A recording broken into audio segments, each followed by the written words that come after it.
Como bien presentó el doctor García Pagán, la mayoría de los pósters, en la Asamblea, la mayoría de los pósters son de hepatitis víricas y concerniente a la sesión básica y a la sesión de enfermedad metabólica, enfermedad hepática no grasa, es un 21 y un 14%. Entonces, como la calidad de los pósters, como ha comentado Elba, fue muy buena, le pregunté a mi hijo Nicolai que qué pensaba, cómo podíamos seleccionarlos. Y entonces dijo, vamos a hacer un bingo, pero me pareció una mala idea.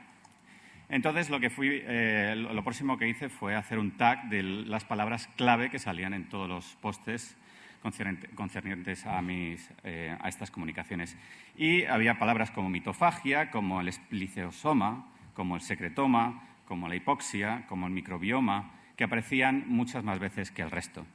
De manera que luego lo siguiente que hice fue ver las provincias que mandaban los pósters para dar, evidentemente, consideración a todos los sitios, ¿no? Y no solo que las grandes ciudades tengan más pósters. Así que, si aún me siguen, empezaré con la presentación de los pósters. Concerniente a básica, la mayor parte de los pósters fueron enviados desde Barcelona, Madrid, muchos desde Alicante, Valencia, Salamanca, Sevilla y Granada. El primer póster que presentaré está relacionado con la mitofagia. Esta palabra significa el proceso que elimina de forma selectiva las mitocondrias dañadas, principalmente por células endoteliales. De manera que en este póster el grupo de Virginia Hernández Gea y presentado por María Ruar evalúan el papel de la mitofagia durante la disfunción endotelial, que por consiguiente hay un aumento de estrés oxidativo y se produce una respuesta profibrogénica. Así que hipotetizan que la potenciación de la mitofagia disminuye las mitocondrias disfuncionantes, aliviando así el estrés oxidativo y mejorando la fibrosis. Con estudios muy elegantes en los que aíslan células sinusoidales y además también en ratas utilizan tetracloruro de carbono, evalúan el daño mitocondrial y la mitofagia y además tratan estas células con peróxido de hidrógeno, con y sin tratamiento con espermidina. Espermidina es un potenciador de la mitofagia, evaluando el daño mitocondrial y la viabilidad celular. De manera que los ratones a los que se administraron espermidina en el agua al mismo tiempo que el tetracloruro de carbono mejoraron la respuesta frente al estrés oxidativo y la viabilidad celular. Y además la espermidina mejora la fibrosis en cuestión del Cirrus Red. El siguiente póster viene de Salamanca, de José Marín. Marta Alonso Peña es la presentadora y analiza la deficiencia parcial de la enzima cilcoenzima oxidasa 2, ACOX2, que se ha visto y ha sido recientemente publicado que es un trastorno hereditario de reciente descubrimiento que cursa con elevada transaminasas en sangre de manera asintomática y que se acumulan en suero y orina. De manera que lo que ocurre es que hay un ácido, que es el trihidroxicolestanoico, THCA, que es el sustrato de esta enzima y que se acumula. Y este ácido, como vamos a ver en las siguientes diapositivas, lo que provoca es un aumento del estrés oxidativo y un aumento del estrés del retículo endoplásmico. En este estudio, o en un estudio previo, se había identificado una mutación que aparece sobreexpresada en un adolescente y que es la causa de la hipertransaminasemia idiopática. Entonces, en este estudio, los autores investigaron los mecanismos implicados en la sobreexpresión de ACOX2 y cuál es la relevancia patogénica. Como podemos observar, la variante o la expresión de los transcritos de ACOX2 estaba sobreexpresada en estos pacientes y los pacientes que el paciente que tenía esta variante no metaboliza y, de hecho, acumula el ácido THCA. Como veis, como pueden observar, también aumenta y como he comentado, la acumulación de este ácido es tóxico, induciendo el estrés oxidativo y el estrés del retículo endoplásmico, por ejemplo, con proteínas como CHOP y el splicing de XBP1. De manera que los autores concluyen que los procesos inflamatorios y la colestasis, junto a la presencia de mutaciones inactivantes en el gen ACOX2, reducen la expresión y la función hepática de ACOX-2, alterando el metabolismo y induciendo al estrés oxidativo y al retículo endoplásmico.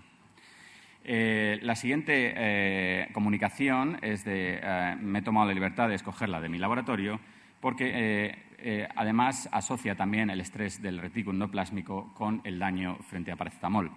En este estudio de Hui, que está aquí presente, lo que hicimos fue dar una sobredosis de acetaminofeno, de parafetamol, y evaluar el estrés del retículo endoplásmico, la disfunción mitocondrial y el estrés oxidativo, ya que la relación entre el acetaminofeno y el estrés del retículo endoplásmico está desconocida, de manera que tanto in vivo como in vitro utilizamos APAP y evaluamos estos parámetros. Como pueden observar, a 300 miligramos a dosis subletales de APAP se produce ya focos necróticos y un aumento de células muertas medidas por túnel y como consecuencia obtenemos una lipotoxicidad que además se relaciona con aumento de las proteínas del retículo endoplásmico y de la UPR. Como pueden observar, fosforilación de IRE1-alfa y justamente con la activación de JUNC1. Esto también lo observamos de manera in vitro. Resumiendo, el APAP induce la respuesta UPR, que es lipotóxica, produciendo muerte celular durante el daño hepático agudo. Y esta respuesta está asociada a XBP1. El siguiente póster es sobre esta otra palabra que hemos visto anteriormente, que es el ispleciosoma. Ayer el grupo de Manuel Gaete presentó también el ispleciosoma en NASH. En este póster relacionan el factor de splicing SF3B1 con su sobreexpresión en cáncer de hígado, en carcinoma hepatocelular, y utilizan un inhibidor específico de este factor en combinación o solo con sorafenib. Como pueden observar, tanto en líneas celulares de carcinoma hepatocelular, y observan también la sobreexpresión, como he comentado, de este factor de splicing. Utilizando líneas celulares, observan que la proliferación, la clonogénesis y la migración y la formación de tumoresferas está de manera significativa disminuida cuando utilizan el inhibidor del factor de splicing SF3B1 en líneas celulares. Además, ven que la proliferación, cuando añaden al cultivo sorafenib, disminuye de manera significativa. Por último, utilizan un modelo in vivo para observar o para evaluar el potencial terapéutico de la inhibición de SF3B1 y, como ven, la utilización del inhibidor específico del SF3B1 en combinación con sorafenib es bastante eficiente y podría ser utilizado en un futuro como diana terapéutica. El siguiente póster es del grupo de Jaume Bosch y Jordi Gracia Sancho sobre la utilización del enricasan y sus efectos beneficiosos en la hipertensión portal. El enricasan, ellos demuestran claramente que el enricasan además produce o disminuye la activación de la alpha smooth muscle actin, que es un marcador claro de la activación de las células estelares hepáticas, disminución de moesina y disminución de ENOS en un modelo de enfermedad crónica hepática y, además, como pueden observar, el enricasan es bastante eficiente en eliminando los depósitos de colágeno. Además, aíslan todas las células del hígado tras un tratamiento con tetracloruro de carbono, aislando células parenquimales y no parenquimales, y observan que el enricasan, tanto in vitro como in vitro, mejora la funcionalidad de los hepatocitos primarios en diferentes condiciones. Finalmente, evalúan los efectos paracrinos del enricasan y en estos efectos no muestran relación con la liberación de apoptosis causada por el enricasan, porque el enricasan es un inhibidor de la apoptosis de las pan-caspasas. Los efectos del enricasan en vitro también fueron evaluados Y los autores observan que el nericasan mejora de forma directa los hepatocitos cirróticos, fundamentalmente de manera paracrina, mejorando el fenotipo y su interacción con las células estelares no parenquimales, y necesitan futuros análisis para ver cuáles son los responsables de esta comunicación. En el estudio de Machu Perugorría y Aitor Esparza evalúan el factor o el receptor TREM2 como una diana terapéutica para el cáncer de hígado. Y este estudio está basado en una publicación reciente que fue en GAT. Como pueden observar, los ratones deficientes en TREM2 y tratados con el carcinogénico DN, dietilnitrosamina, tienen mayor daño celular, tienen mayor daño a nivel histopatológico, mayores niveles de marcadores bioquímicos y mayor proliferación de histona 2AX. En un modelo de DN, lo que observan es que estos animales muestran una carcinogénesis exacerbada en comparación con los animales tratados con DN, y fueron capaces finalmente utilizando una dieta rica en antioxidantes, de bloquear la carcinogénesis. De manera que este trabajo claramente sugiere que la expresión de TREM2 en células no parenquimales protege al hígado de la hepatocarcinogénesis, inhibiendo la inflamación y la proliferación compensatoria. En otro trabajo que seleccioné fue este de José Manuel González Navajas y Beatriz Lozano Ruiz, en el que hemos hablado de espliciosoma, hemos hablado de secretoma, ahora hablamos un poquito de inflamasoma. Los autores anteriormente publicaron muy recientemente que AIM2, que significa Absent in Melanoma 2, en las células inmunes del hígado, es muy importante en el desarrollo de la tumorogénesis que ocurre durante el carcinoma hepatocelular. El AIM2, de hecho, es activado por ADN de origen extraño. Entonces, en este trabajo lo que hipotetizan es que tras el daño hepático, el DNA procedente de bacterias intestinales podría estar participando en la activación de AIM2 en el hígado. Los autores utilizaron un cóctel de antibióticos que administraron 6 días antes de la utilización del carcinogénico DN, y a los 2 días, posteriormente, 2 días después, sacrificaron a los animales, observando distintos tipos de parámetros para evaluar la participación de AIM2. Y como pueden observar, reducir la flora intestinal limita la expresión de AIM2 con el cóctel de antibióticos, y la activación del inflamasoma, en este caso los autores muestran procesamiento de caspasa 1, tras daño hepatocarcinogénico, que son 48 horas después de la administración de DN. Además, la reducción de la flora intestinal tuvo un efecto beneficioso en la expresión de marcadores de proliferación y de citocinas proinflamatorias en el tejido hepático. Por último, la reducción de la flora también disminuyó el daño hepático inducido por DEN, de manera que los autores concluyen que mejorando la homeostasis intestinal podría ser algo beneficioso en los pacientes con cáncer de hígado. Ahora paso a las enfermedades hepáticas grasas no alcohólicas. El primer trabajo es del doctor Oliveira, en el que evalúan la enfermedad hepática grasa no alcohólica como principal causa de hepatopatía crónica en pacientes con infección del VIH en la era post-virus C.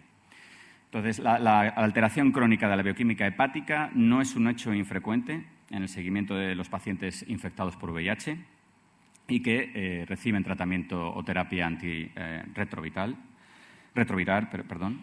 Hasta un 30% pueden presentar estas alteraciones en los parámetros bioquímicos, y en este trabajo tienen 2 objetivos primarios: estudiar la incidencia de estas alteraciones y las causas en los pacientes infectados por VIH que están tomando la terapia, y el objetivo secundario es ver si la ecografía y la CAP es útil en el diagnóstico de la esteatosis hepática.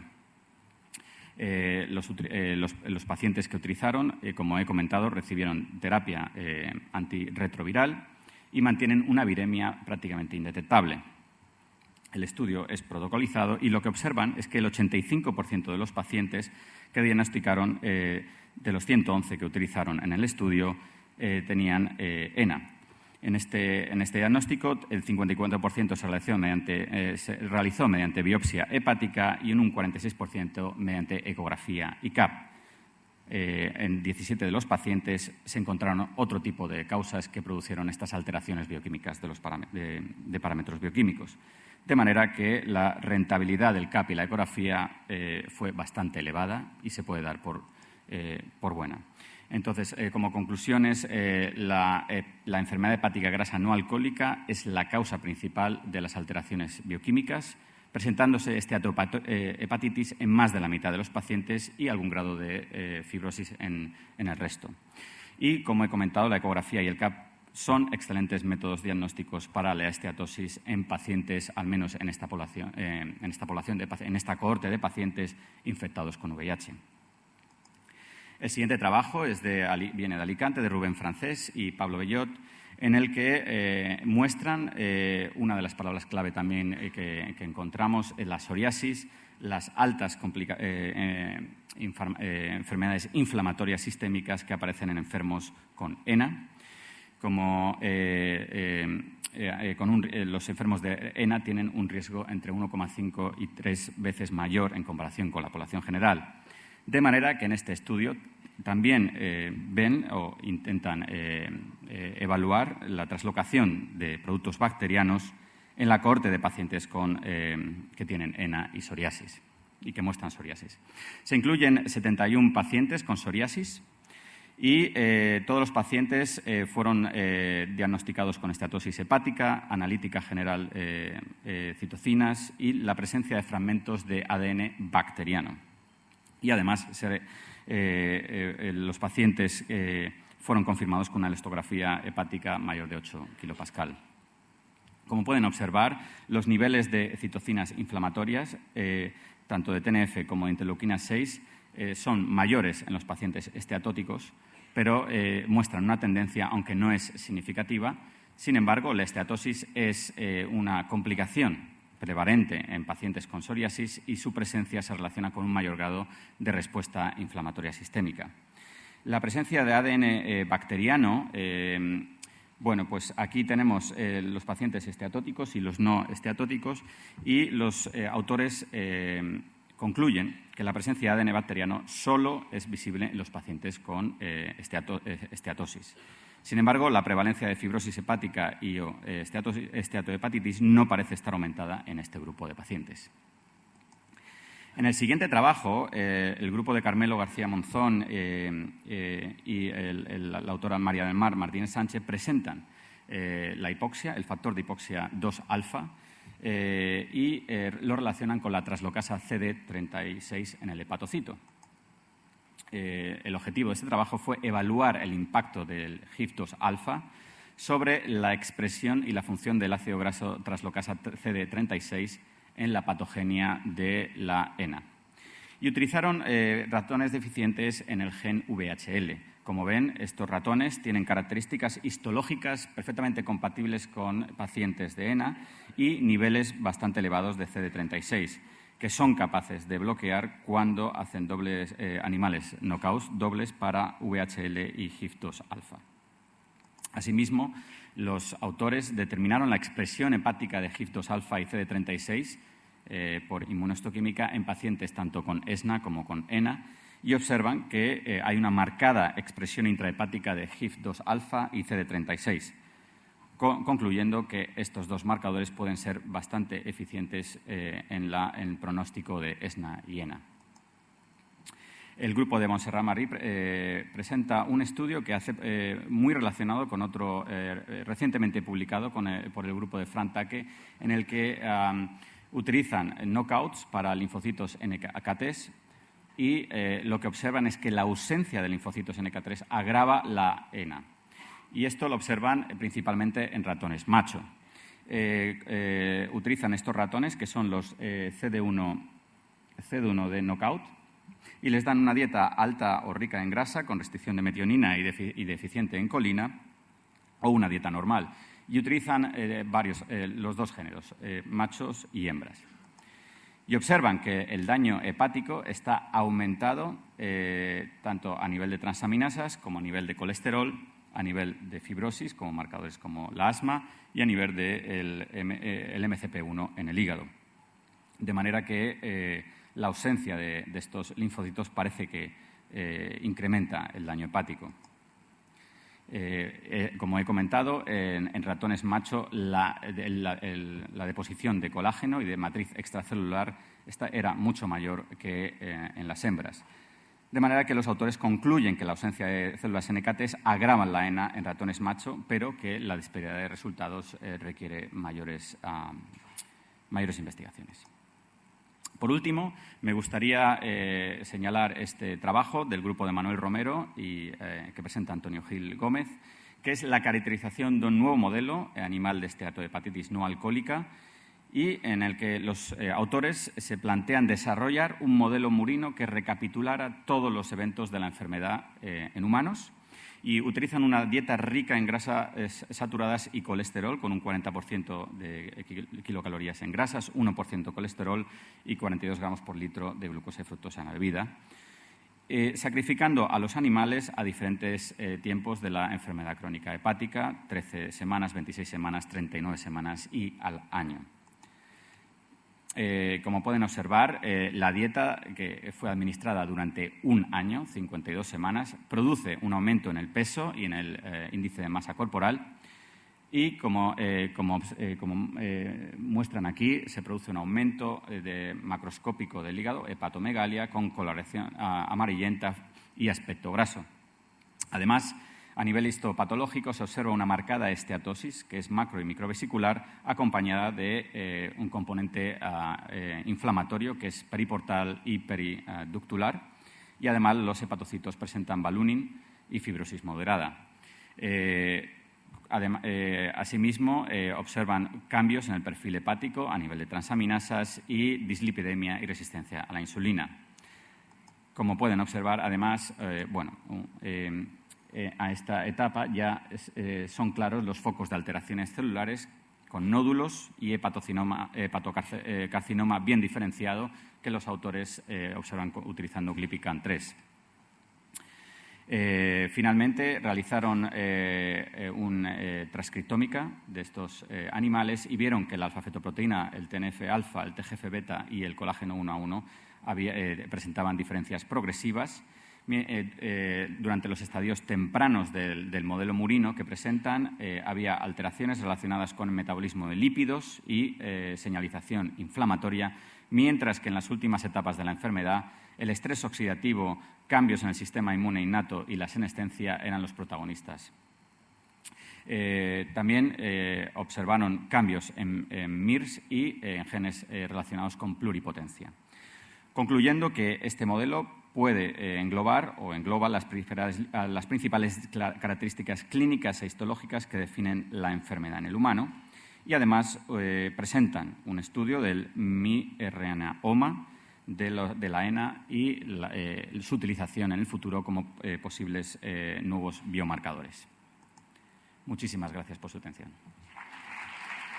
Muchas gracias, Javier.